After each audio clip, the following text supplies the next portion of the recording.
Hey, difference makers. So, we are going to be talking about all things technology and how your relationships with your digital devices is actually impacting not only your family relationships, but also what you're getting done at work.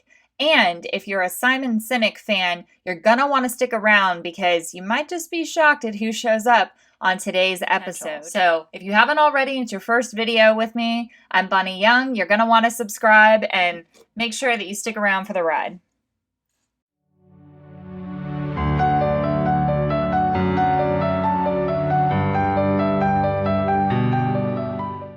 All right, so now that hopefully you have clicked that subscribe button, I'm so glad to have you here. And in the world that we're living in right now, we have a lot of time with our devices and our technology. And if you know of who this guy is, oh, hey, Simon, how are you? It was so nice of him to just pop in and join us for our Power of Human Potential episode today. So, Simon, I have listened to a couple of your thoughts on technology and how it affects adolescents, and you equate it to addiction and the release of dopamine. And being a retired therapist myself, I know that to be true. So I really appreciate all of the thoughts that you have been sharing out there with the world. Of course, all of your books. And thanks for stopping by today. It was great to have you on. So I'll take it from here, though, okay? Great. Thanks. So we're going to do a follow-up from last video that I released on digital well-being and attack of the screen time, and today dive into the actual relationships. And basically, I want you to imagine that you're out on a date, and you've probably seen this where you're texting or the person you're with is texting, you're sitting across from each other, and you're not actually on a date, you're on social media. And so you are not getting that human connection. You're not getting that release of chemicals from that relationship and actually feeling the human connection. And so if you've ever found yourself in a situation where you're sitting at home or you reach for your phone and you just start texting randomly and you're like, hey, just checking in, or, oh, hey, what you up to? Or I really like this one. I love when I get the wave. And it's like, okay, so I can tell that somebody cares about me or they're just really bored.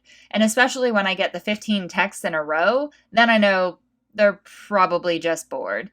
And especially when we get into that whole GIF war where I've had 15-minute conversations back and forth where there's just GIFs traveling back and forth across the cell phone ethos. So what I want to talk to you and get through is that it can be an addiction. It absolutely can be an addiction. Every time your phone pings, I had this conversation. My husband said, I think that there's something wrong with my leg because every time I can feel my leg buzzing and my phone's not actually ringing. And there's studies now that show that two really scary things. One is it's actually a syndrome called phantom buzzing. And it's similar to individuals who have lost limbs and can still feel the pain or sensations in the limbs.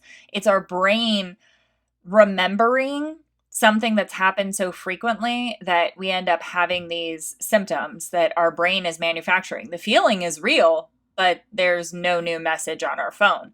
And so it's this constant cycle of getting excited and then being disappointed. And so the other really scary study is about the equation of more time on social media leading to higher levels of depression. And this is irregardless of age range. They initially started the study with just adolescents, but they've actually found it to be true across a lot of age ranges. And so being able to know and be focused when you're getting on social media, what the purpose is of being on social media, and having that intention and not just scrolling through for 45 minutes looking for some kind of connection. And the other thing, social media knows this about us. And so it's going to show you the last time I was active on Instagram or the last time I was active on some random social media platform. And then when you post something and I don't like it, it's like, well, why didn't Bunny like it? It's not because I don't like you. It's maybe I didn't see it. There's all of these algorithms and they're ever changing. And so being able to have your self-worth independent of your social media following. And also, I have so many business owners, entrepreneurs, professionals that are stuck on how many followers or connections or likes or comments that they have. But at the end of the day, what's the highest return on investment? I guarantee that even if you have a very successful online business and you have a relationship with individuals through your social media platforms and an online business, that the highest value that you have and the highest relationships that you have don't just happen on social media. Maybe you have an online video conference chat. Maybe you have a telephone call. I can tell you that the most important relationships are with the individual that I wake up next to every single morning and the two individuals that I put to bed every single night. And so if the first thing that I'm doing in the morning is reaching for my phone, I am telling my brain, and I'm also telling the rest of my family, that my priority is my phone rather than a relationship with them.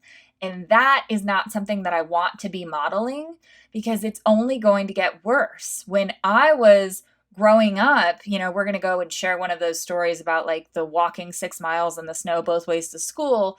No, that's not what I'm going to tell you. I'm going to tell you that we had MySpace. That was kind of a thing. Facebook was a thing in college. Texting, you had to press the button so many times to get the amount of letters that you needed. And so that wasn't our primary mode of communication. And that's completely changed for the next generation. And the danger in that is that by not having the focus on being able to build meaningful relationships, this can impact everything from your ability to have a positive job interview, your ability to maintain a place of employment or a position of employment, your ability to effectively communicate your feelings without predetermined blue thumbs up and hearts and question marks and tears, to be able to tell somebody, I really loved what you said. I really liked that book that you shared. I'm really sad that your father passed away. It's great that there's 852 cry faces on the aspect that my dog passed away. But the people that actually picked up the phone and said, I remember your previous service dog, and that service animal really impacted my life in this way, and I have this fond memory, that is a relationship. That's a true and authentic relationship. And that is what is making the most difference in business and in life and in sanity these days, is the ability to, even online, create authentic connections. And so figuring out how you're going to spend your time on your digital devices in order to bring your most authentic self and connect with those that you most want to spend your time with, I guarantee it's not the 10.2 million followers that you have on whatever account. They may or may not care about you tomorrow. But being able to build those authentic relationships, those are the clients that are going to spend the most value with you, be most valuable to your company, to your sanity, to your profession, to your life. And also they'll understand the value of you having a life outside of social media. More and more you're seeing where professionals are showing their backgrounds in video conference calls. That's because studies have been done that are showing that the Zoom backgrounds or the virtual backgrounds that we thought were so cool actually tank the other person's trust for whomever they're talking about, because there's a level of vulnerability to show you my starfish and my handmade piece of art that I created at 100-year-old barnwood. It's my willingness to step out there and say, this is me in my authenticity. The fact that I still haven't figured out how to wear my glasses without getting this glare, but for the most part, I don't really care if you guys see the glare. I hope that you hear the message and the value, other than being focused on and distracted by this glare that's there. I do want to connect with you on social media platforms. Don't hear that I don't want that connection or that I don't want you to have that connection, because I know family members all over the world, it's a great way to be able to share moments. But I don't want you to completely depend on those relationships for your confidence and your self-worth and for that release of dopamine, because that's where it can be addictive. So I want to know in the comments, if what's the first thing that you do in the morning? I'm just going to leave it at that. I'm just going to say, what's the first thing that you do in the morning? And then I also want to say, when you're doing social media, and your email is also equally, if not more, addictive. It's like your email to-do list. Get in, get out, have an intention, and don't just spend 45 minutes scrolling and trying to find a reason to be there. We wouldn't do that in any other circumstance. We're not going to show up to Disneyland and just walk around and do no rides and have no fun and just be like, oh, well, that was great. What's your reason?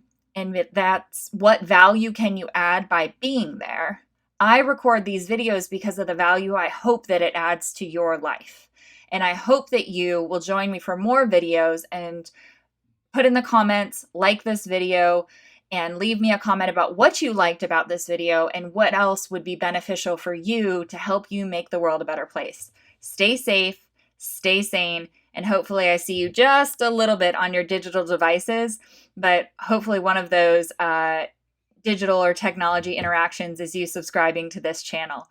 And one more thing, and I put the glasses on just so I could make sure I remembered to tell you this, is that in the description for this video below, you're going to find a link that has a free resource to add a little bit more sanity to your life. If you are struggling with that work-life alignment and how much time to be on your phone, or how much time to dedicate to work, or how much time is too much for all of these things, don't worry. I have you covered in that tool. So just go scroll right down. It's the first link that is under this description. And I will look forward to seeing you next time. Please subscribe, like, hit the bell so you're notified for new videos that come out on the Power of Human Potential and Power of Purpose channel from me, Bunny Young, business therapist. Stay safe and still stay sane out there.